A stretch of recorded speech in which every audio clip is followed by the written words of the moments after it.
अस्सलाम वालेकुम नाज़रीन, कुछ बहुत अहम तरीन अपडेट्स हैं जो आपके साथ शेयर करेंगे। आखिरी दिन आज साल 2024 का, और साल 2024 के आखिरी दिन की अगर बात की जाए तो एक मुश्किल तरीन, एक खौफनाक तरीन साल पाकिस्तान के लिए।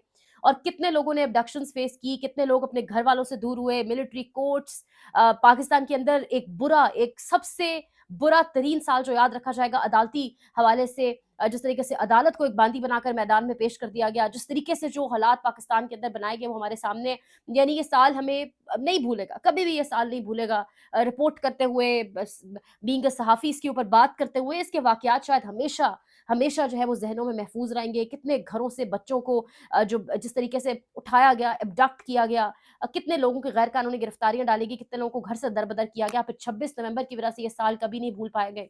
26 नवंबर को जो कुछ हुआ, जिस तरीके से इस्लामाबाद, पाकिस्तान के जो दारुल हुकूमत है इस्लामाबाद, उसके अंदर जिस तरीके से गोलियाँ चलाई गई, गोलियों की थरथराहट वो कभी नहीं भूल सकेंगे। 2024 का ये आखिरी दिन, आखिरी शाम, आखिरी सूरज जो ग़ुरूब होने जा रहा है, वो बहुत कुछ साथ लेके जा रहा है, और उसमें डेफ़िनिटली ये कुछ बहुत तल्ख़ तरीन यादें पाकिस्तान की हैं।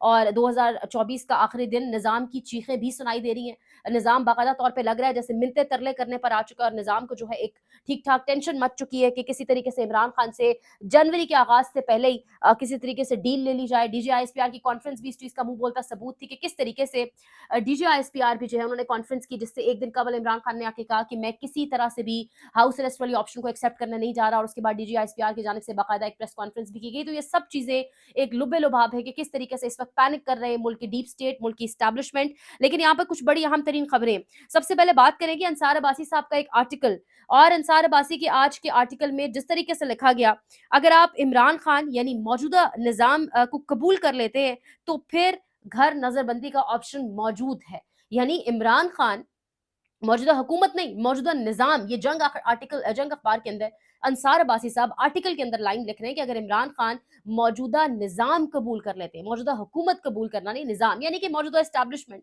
जिस तरीके से मुक़तदरा एक कंट्रोल किए हुआ है, जिस तरीके से रूल कर रही है, उसको, इस पूरे निज़ाम को अगर एक्सेप्ट कर लेते हैं, तो फिर घर पर नज़रबंदी का जो एक ऑप्शन है बनीगाला के अंदर वो मौजूद है, उस ऑप्शन पर काम किया जा सकता है। यानी कि वही सहाफ़ी हैं, ये तमाम तर वही लोग हैं, ये वही एस्टैब्लिशमेंट है, ये वही निज़ाम है जो कहता था इमरान खान कौन इमरान खान? इमरान खान ने जब फैज़ हमीद के ट्रायल के हवाले से एक बयान जारी किया अडयाला जेल से, तो अब ज़राए के नाम से और सिक्योरिटी एजेंसी के नाम से जी मुख्तलिफ़ किस्म के मैसेजेस आना शुरू हुए। मुख्तलिफ़ किस्म के जो है वो खबरें टिकर्स चलना शुरू हुई कि जी कौन इमरान खान? यानी कहा गया कि इस निज़ाम के आगे, ये बड़ा तगड़ा निज़ाम है, कोई नज़र नहीं आता, और इस निज़ाम को आज इस कदर घुटने टेकने पर मजबूर कर दिया है, इस मुक़तदरा को जो 75 साल से पाकिस्तान के अंदर रूल कर रही है। वो मुक़तदरा जिसने कभी भी किसी वज़ीर-आज़म को अपनी कुर्सी पर ठीक से काम नहीं करने दिया, किसी वज़ीर-आज़म को एक दायरे के अंदर रह के काम नहीं करने दिया, बल्कि हर वज़ीर-आज़म आके इस निज़ाम के कंट्रोल में रहकर काम करता रहा। आज वो निज़ाम कह रहा है कि अगर इमरान खान मौजूदा निज़ाम को कबूल कर लेते हैं, तो फिर उनको बनी गाला में नज़रबंदी का एक ऑप्शन मौजूद है। जबकि इमरान खान स्ट्रेट अवे कह चुके हैं, ना बनी गाला, ना ज़मान पार्क, मुल्क से बाहर तो बहुत दूर की बात है, मेरा मुल्क, मेरा घर। तो यानी अब निज़ाम किस हद तक आ चुका है, ये आप अंदाज़ा लगा लें। शिकस्त तो निज़ाम को हो चुकी है, लेकिन इस शिकस्त के बीचों-बीच कितनी नाहक जानें, कितने लोग नाहक मारे गए, ये आप भी जानते हैं, ये हम भी जानते हैं, और हमारा काम है उन सब लोगों के लिए आखिर तक आवाज़ उठाना। खालिद खुर्शीद खान साहब, वो किसी ने लिखा हुआ है कि पहाड़ से तो ताल्लुक है इनका, लेकिन असल में ये बंदा खुद एक बहुत बड़ा पहाड़ है।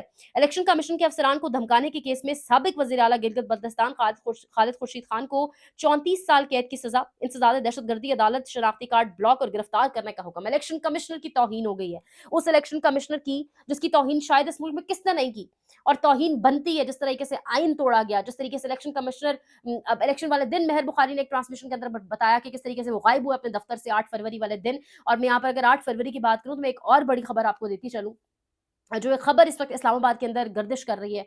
खबर ये है, मुख्तलिफ बड़े सहाफ़ी भी इसके ऊपर कंफर्म कर चुके हैं कि पाकिस्तान तहरीक-ए-इंसाफ 8 फरवरी 2025 के हवाले से, एक था 8 फरवरी 2024 जब लोगों की एक बड़ी तादाद खामोशी से निकली, वोट डाला। 8 फरवरी 2025 के हवाले से पाकिस्तान तहरीक-ए-इंसाफ ये प्लान कर चुकी है कि बड़ी तादाद में हम निकलेंगे, एक बहुत बड़ा मजमा सड़कों पर आएगा, और कोई बड़ी तैयारियां इस हवाले से हो रही हैं। शायद कोई दोबारा इस्लामाबाद की कॉल आ सकती है। ये 8 फरवरी के हवाले से कुछ तैयारियां हैं मुझे 8 फरवरी के हवाले से याद है, तो मैंने कहा मैं आपके सामने लाज़मी रखूँ। अब यहाँ पर एक और खबर है जो मैंने आपसे शेयर करनी है। अब आपको पता है नुसरत जावेद साहब का मतलब क्या ही कहने, मैं फिर जब इतने सीनियर लोग हैं, सीनियर मतलब उम्र में, एक्सपीरियंस तो जितना मर्ज़ी हो जाए, क्या सीनियरिटी है, सोचा तो उनकी वहीं की वहीं है, बट बुशरा बीबी तो अभी भी बहुत अहम किरदार अदा कर रही हैं। ये बात इंतहाई ज़िम्मेदारी से बता रहा हूँ। बुशरा बीबी ने पेशावर में वज़ीर आला का हाउस छोड़ दिया था, लेकिन अब दोबारा वो आ गई हैं। 2 मर्तबा बगैर गार्ड्स के बाहर गई हैं। इसका यही मतलब निकलता है कि किसी से मुलाकात करने गई हैं। नुसरत जावेद साहब की खबर है। नुसरत जावेद साहब खबरें कहाँ से देते हैं, खबरें कहाँ से आती हैं, ये हम सब जानते हैं। और पिछले दिनों भी जो उनकी कुछ वायरल होते रहे क्लिप्स, वो भी हम सब जानते हैं उसमें क्या कर रहे थे और क्या कुछ था। अब इस पूरी हुकूमत का, इस पूरे निज़ाम का, ये जो सहाफ़ी हैं सारे Nusrat Javed type, Talat Hussain type, Najam Sethi type, इनका एक मकसद एक है। यानी मुल्क का वज़ीर दिफ़ा वो खड़े होके असेंबली में कहता है, इमरान खान, गोल्डस्मिथ, यहूदी प्लानिंग, डीजीआईएसपीआर अपनी प्रेस कॉन्फ्रेंस करते हैं, इमरान खान यहूदी तालिबान को ले। यानी आप अंदाज़ा लगाएँ इन सब के पास इकट्ठा होकर कुछ बेचने को नहीं है। कोई कहता है इमरान खान अफ़गानिस्तान से तालिबान को लाया, कोई कहता है इमरान खान यहूदी एजेंट है, कोई कहता है इमरान खान का ज़ैक गोल्डस्मिथ से। यानी आपके पास बताने को कुछ भी नहीं है। जबकि आप भी जानते हैं कि इसराइल को एक्सेप्ट करने की पॉलिसी, जबकि आप भी जानते हैं कि इंडिया के हवाले से पॉलिसी, आप भी जानते हैं कि अमेरिका के हवाले से पॉलिसी, तमाम तर पॉलिसीज़ के ऊपर जनरल बाजवा काम कर रहा था। और बाजवा जब काम कर रहा था तो उस वक़्त इमरान खान की वही एज़ वज़ीर-ए-आज़म औकात थी जो आज शहबाज़ शरीफ की है। सिर्फ़ इमरान खान फ़र्क तो इसलिए है कि मुल्क के अंदर रहकर जिस तरीके से इस निज़ाम को आँखें दिखा रहा है, जिस तरीके से उसने हर एक चीज़ एक्सपोज़ की, वो पाकिस्तान का कोई सियासतदान नहीं कर सका, और ये बहुत बड़ा फ़र्क है। लेकिन समझ ये नहीं आती कि यहाँ पर हर चीज़ का मलबा किस तरीके से डाला जा रहा है और किस तरीके से कहा जा रहा है कि इमरान खान, यानी कुछ भी इमरान खान नहीं कर रहा था। ये सब कुछ जो हो रहा था, ये जनरल बाजवा की पॉलिसीज़ थी, जनरल बाजवा की गाइडलाइंस थी। और कुछ सहाफ़ी तो ये तक रिपोर्ट करते हैं कि जब इमरान खान मोदी के हवाले से बैनुल-अक़वामी दौरों पर जाते थे और जब मोदी के हवाले से कोई बात करते थे या मोदी को ठीक-ठाक क्रिटिसाइज़ करते थे, तो बाकायदा जो बैनुल-अक़वामी एम्बेसीज़ यहाँ पर बर्तानिया की और अमेरिका की एम्बेसीज़ मौजूद हैं, उन्होंने जनरल बाजवा को इमरान खान की शिकायत लगाई कि प्लीज़ इनको रोकें, क्योंकि जब ये बुराई करते हैं या ये कोई प्रॉब्लम क्रिएट करते हैं इनके हवाले से या मोदी के हवाले से बयान देते हैं, तो मोदी के दिल पर छुरियाँ चल जाती हैं, बड़ा डंट पड़ता है मोदी को। लिहाज़ा इनको थोड़ा कंट्रोल किया जाए, इनको कहा जाए ये ना ऐसे बयानबाज़ी करें। तो यानी इमरान खान तो एक लाइन लिए हुआ था, चाहे वो इसराइल के बारे में है, चाहे वो हिंदुस्तान के हवाले से है, चाहे वो मोदी का जो एक एक्सट्रीमिस्ट बिहेवियर है उसके हवाले से है। लेकिन बाकी सियासतदान और बाकी जो मुक़्तदर हैं इस मुल्क में, वो क्या करते रहे, ये आप, मैं, हम सब जानते हैं। बहरहाल साल 2024 का आखिरी दिन, अगला आने वाला साल हम सब के लिए, ऑल्दो इस्लामी साल तो नहीं है, बट हम डेट वाइज़ इसी ईयर को फ़ॉलो करते हैं, इसी कैलेंडर पे चलते हैं। तो 2025 हम सब के लिए अच्छा साबित हो। वो जो कातिल हैं, वो जो 26 नवंबर के मासूम शहरियों के, शहीदों के, वो भी हम सब के सामने आएँ। पाकिस्तान के लिए, हमारे मुल्क के लिए, हमारी आवाम के लिए बेहतरी हो। अल्लाह पाक हम सबका हामी और नासिर हो। इंशाल्लाह मज़ीद अपडेट्स करेंगे। Like, share, comment, subscribe. आप अपना ख़्याल रखें और सपोर्ट भी कीजिए। अल्लाह निगहबान।